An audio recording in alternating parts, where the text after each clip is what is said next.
Hello everyone, my name is Jeff Holiday, and today we are going to be talking about hypnosis. We're not just going to talk about the basic phenomenon known as hypnosis. No, we're going to get a little bit more deep into it. You see, there's a whole lot more behind hypnosis and hypnotists than you might have already thought. Now, because this can be a very heavy topic to tackle, I think that I'm not going to be able to do it alone. And to make sure that I have all the research absolutely as accurate as possible, I brought in my research specialist, Jeff at the desk. Jeff at the desk, are you there? Yep, no, I'm here. Great, this is going to be a doozy. Yeah, I know. Alright, we'll get to you in just a few minutes. Hypnotism is basically the spiritual successor to the 19th century phenomenon known as mesmerism. It's sort of a compulsion, a controlling of minds. In mesmerism, you could have compelled somebody to act completely out of their own personality, and in some ways it was seen as magic. But the truth of the matter is there's nothing really magical about it. It's actually very scientific. Its entire roots are based inside of our own biology, our neurology, how our brains work, and our cognitive functions. Now, in order to get a really good rundown on that, we're going to ask Jeff over here if there is some way that he can explain what happens inside the brain when you're being hypnotized. Yeah, no, I would love to. Yeah, so one thing that's really interesting about hypnosis is they actually used to use it as a type of anesthetic before chemical compounds were readily available and used very commonly. So if somebody had to go through some chop job surgery, for instance, they could be hypnotized and it would dull some of the pain. Now, why this happens is really fascinating. Neurochemically speaking, when we're hypnotized, all of the parts of our brain that are attributed to really strong concentration are lighting up like crazy, all except for one, the precuneus. And the precuneus usually has, it's in relation to our consciousness of self. It's kind of a self-actualizing part of the parietal cortex. And what this means is that when you're hypnotized, people are able to concentrate intensely on self-created imagery, on things that they're hyper-focused on. However, that feeling of self, that kind of identity, you putting yourself in that position, is removed. So in many ways, you could actually say that there is a physiological component to hypnosis that removes a person from themselves and are therefore still able to have hyper attention and focus and understand things, but not have themselves involved. Now, what also is very, very troubling about hypnosis when it comes to this type of aspect, when you're talking about neurology, is in no way does this infer that those things that you experience during hypnosis are in any way real. I mean, not to get too matrixy, but your experiences, your memories are just simply electrical signals interpreted by your brain. Now, because of that, it's true, you kind of manufacture your own reality because of how you remember it, how you're perceiving it. And that's like a loosey-goosey, kind of silly way to put it, but it is important to have the distinction that hypnosis does not necessarily infer that anything that it's doing as far as how it can affect your memory is necessarily real. That's really, really important. Now, you can basically categorize hypnotism into a few different areas, and this is just roughshod and nothing too clinical, but we'll put it like this. There's stage hypnotism, which is what you might see in Vegas with somebody making somebody come up on stage and quack like a duck. You might have something like clinical hypnotism, where somebody is trying to help somebody overcome a problem, such as smoking, losing weight, maybe even anxiety and depression. Or the dastardly one, regression. Now, regression is the one that I really want to be talking about, but I also want to be very thorough. So we're going to go through the first two types, explain what they are and how they work, and then we're going to get into regression. First up is stage magicians. Stage magicians trying to get you to come up on stage, usually in some sort of club where alcohol is being imbibed, and compel you to try and do some sort of behavior that's inappropriate for the setting that you're in. And what's interesting about this is that it's largely just a show. There are some possibilities that there is actually neural activity that's going on that is compelling people, but moreover, it seems that it's more of a social phenomenon. It's all about societal pressure and expectations. I mean, it's really not that hard to believe that somebody could act ridiculous as soon as you put a bunch of attention on them. But anyway, let's take a look at this. What do some of the skeptics say about stage hypnotism? Yep. Oh, okay. So stage hypnotism, by and large, is kind of universally accepted as just an act. It's a charlatan act. You know, you have somebody in kind of a social setting, a club, up on stage, trying to convince the audience that they have these abilities, these powers to take away the self-control of another person, and it's kind of universally accepted that it's mostly a sham. To say that it is absolutely positively 100% some sort of otherworldly power or some mental capacity to just influence people is pretty naive. Instead, it's way more likely that the combination of the set and setting, the way that the person conveys himself, the soothing tone of their voice, the intensity behind their experience, or just the waving of their hands and snap, hypnotized. Combined with alcohol, combined with kind of a group expectation is generally how you can explain away these types of things. The expectation of social behavior is a very strong motivator with a lot of people, especially when put into the spotlight. When you have a very bright light, like I do now, shining in your eyes, and people expect a certain type of behavior, it's really easy to just simply fall in line with it, to just be like, okay, yeah, I'm gonna quack like a duck, why not? But even more, it's already been proven several times, time and time again, that these stage hypnotists will very commonly have plants inside the audience. People who lend credence or validity to the things that they're doing, the performance that they're putting on, and this even more so, you know, if you're up there and you're supposed to be hypnotized, and you're feeling this pressure to perform, and to, you know, you're feeling the expectations of the crowd, and then you have somebody who's very convincingly acting like they have been hypnotized, why wouldn't you go along with it? You want to stay up on stage. You don't want to be embarrassed. You don't want to think maybe you might get caught in some sort of screw up, and then, you know, suddenly all eyes are on you. Instead, you want all eyes to be still on the hypnotist, but you want to fulfill the expectation of the crowd. It's an enormous amount of pressure, and no wonder people go along with it. Alright, so here's the deal. Next we gotta go and we gotta detail what is clinical hypnotism. Clinical hypnotism, and this by and large is usually used for something that is trying to break a habit. You know, I want to quit smoking, or I want to lose some weight. I feel like I'm too anxious in society or in social settings. I need some way to relax and change my behavior. And now don't get me wrong, as much as I might poo-poo on several different ideas about hypnotism, hypnotherapy has in some ways shown to actually help people. Oddly enough. It seems to have some sort of effect that can be actually measured in changing somebody's behavior. But here's the catch. You see, this type of therapy might work for some people, it might not work for others, but there are other alternatives out there. The big heavyweight right now in any type of therapy is cognitive behavioral therapy, CBT.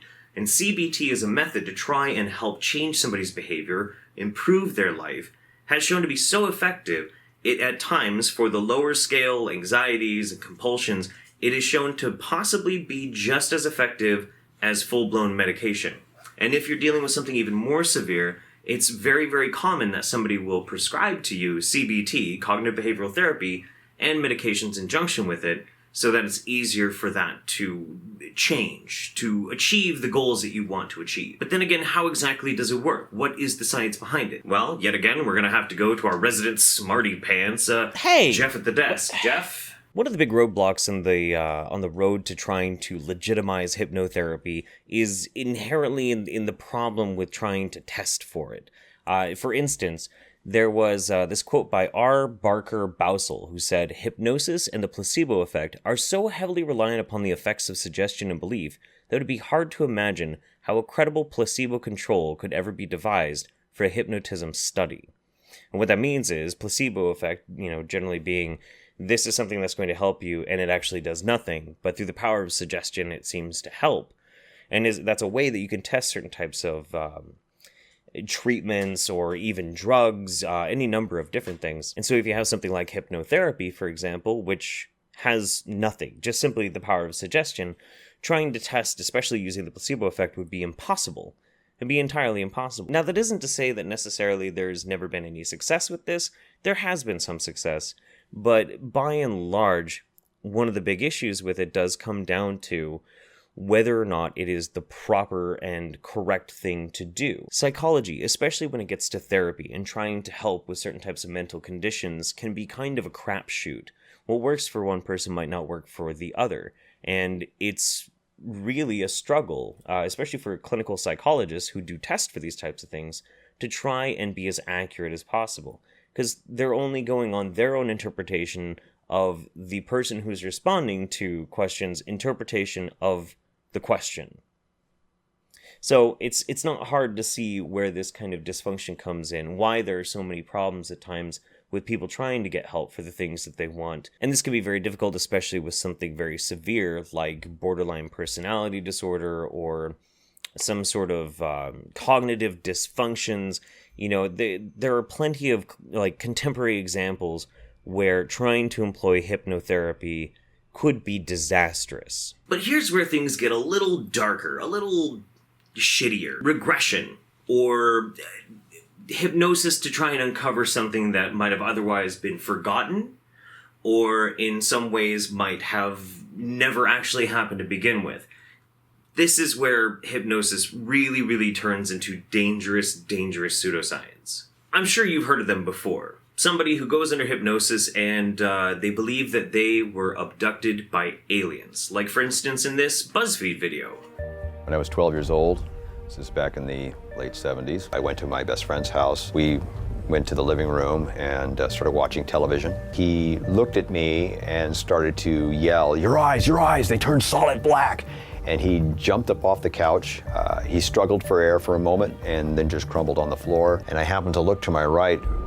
For whatever reason, I don't know, there was a black digital clock on top of the television, and it said midnight right on the dot. And as soon as I made contact with him, he was suddenly standing next to me, to my left, which didn't make any sense. It was a very odd transition, but he was suddenly standing and he was screaming, what the hell happened? What the hell happened? I turned back around, I looked at the TV again.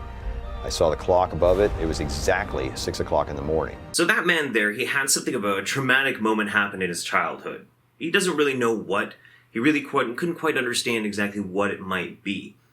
So he goes to a hypnotherapist, tries to figure out what it is. The hypnotherapist puts him under and starts to regress him to try and find those past memories and figure out what happened. It took 2 trips, 2 hypnotic sessions to get all of the details that I was going to get.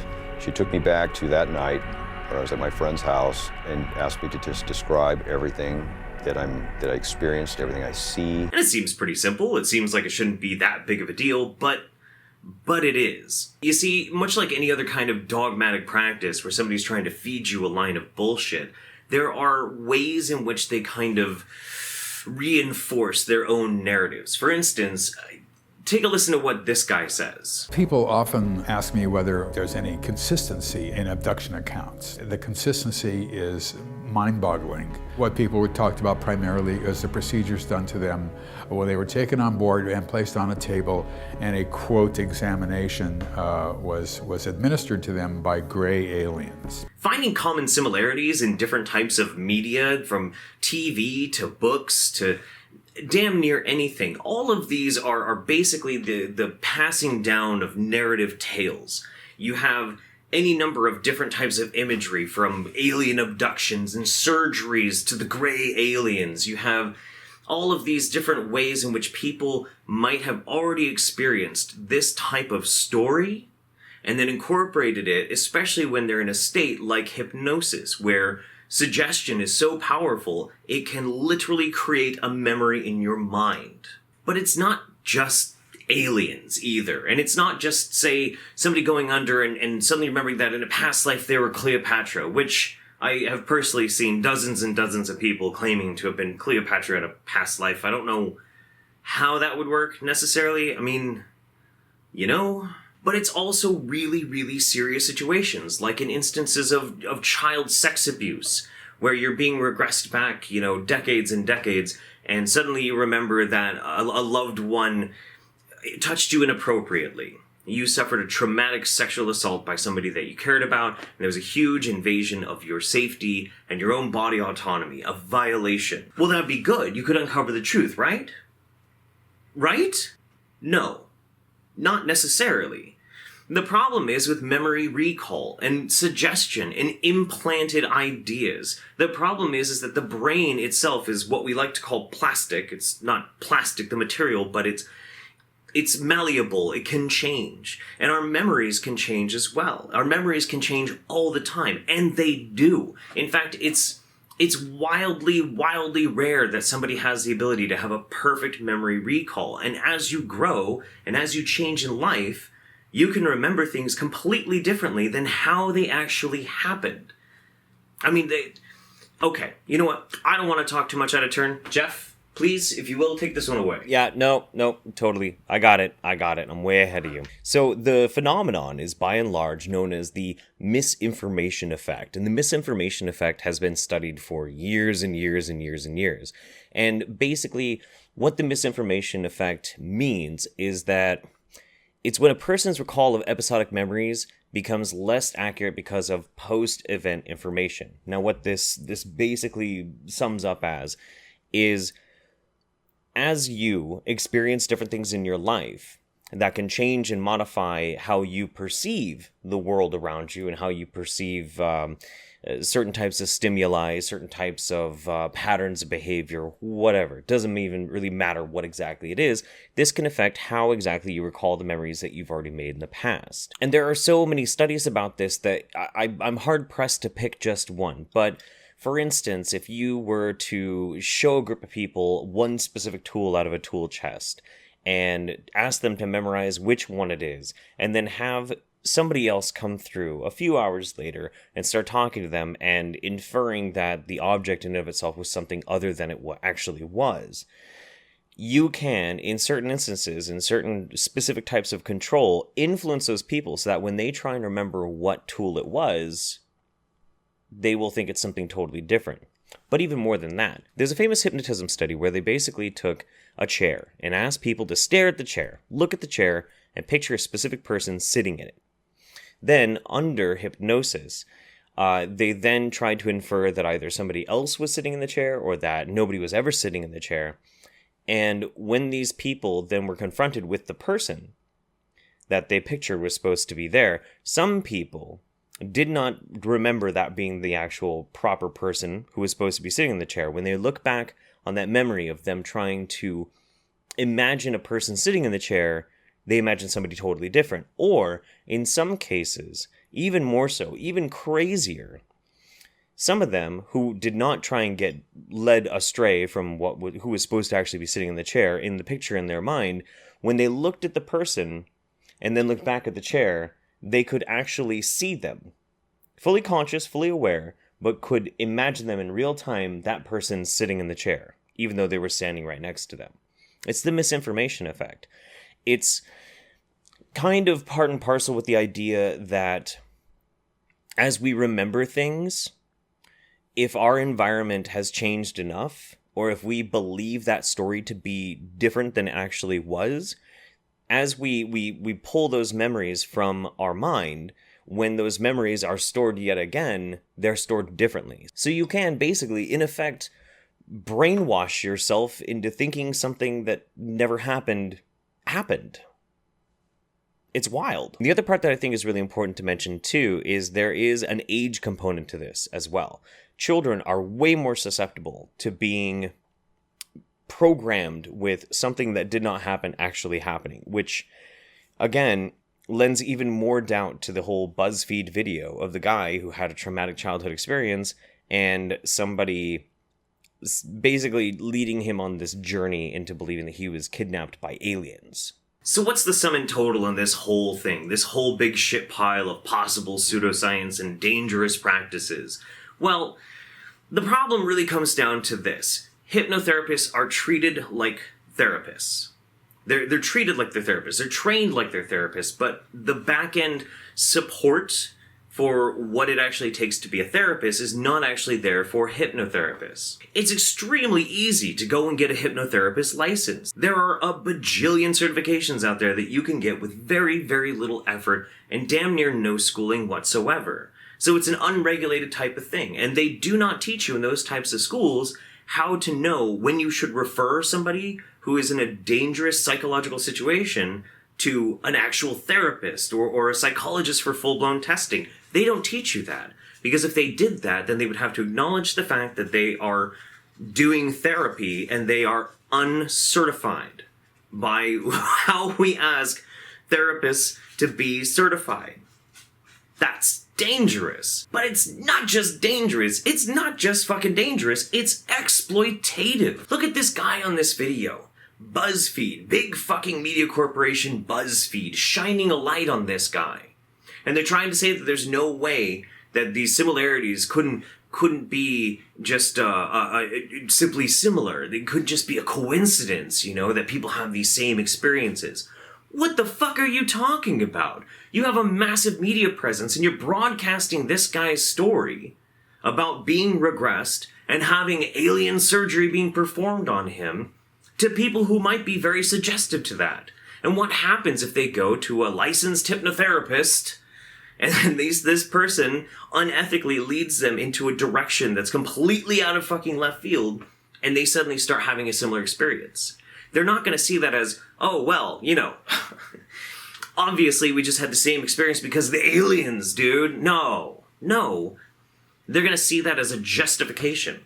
That's why that's valid. That's why that's real. What it really breaks down to in the end is that if hypnotherapy helps you, it helps you break your habit of smoking or, your compulsions or your depression. If that works for you, great, man. Great. No problem with it. No problem with it whatsoever. But that's not to say that you can just simply go for this type of thing without really researching who you're going to be letting in your fucking mind. I don't want to just simply blindly fall into some mental trap. And hey, I'm not even saying necessarily there's no aliens out there or anything like that. Just, this is so obvious. When you really start to break it down, when you really start to think about it, it's so obvious. It's an infectious meme, basically. A series of tropes put together to do a group hypnosis, a group suggestibility that's inherited through media. That allows people to be their brains mashed up and controlled by somebody else, to give them this false narrative that makes them feel special. That's an intoxicating feeling. I'm special, not just because of who I am, but because what happened to me, whether it's real or not. Maybe in the end that's a good thing. I don't really know. Me, I'm big on honesty. Hey Jeff? Yeah? Yeah, I just had a few closing words, actually, if that's okay. Oh, sure. Yeah, go for it. So the last thing I'd like to mention to make sure that we're hammering home the point that you really have to be careful when you're talking to a hypnotherapist. Even in the best case scenario, they're just trying to help you stop smoking or lose some weight, right? The thing that you have to keep in mind is if somebody wants to become a social worker, a licensed social worker, then they have to not only go through the education process, but also 1,000 hours of supervised work. They have to go through a long-standing, rigorous process with somebody actually paying attention to them and making sure that they know exactly what they're doing, just for social work. Just for social work. But a hypnotherapist really only needs to spend about 50 hours of study, filling out a form, and paying a fee. Just because they look professional doesn't necessarily mean that you should find them trustworthy. Just saying. Thank you so much for watching. I really appreciate it. Leave us a comment down below on which one of us wore it better or did a better job. Jeff at the desk or Jeff in the studio. Also, stay tuned to this channel because we got big things coming in the month of December. And hit that motherfucking like button right down there, will ya? I'd appreciate it. And all of you have a wonderful day. Bye.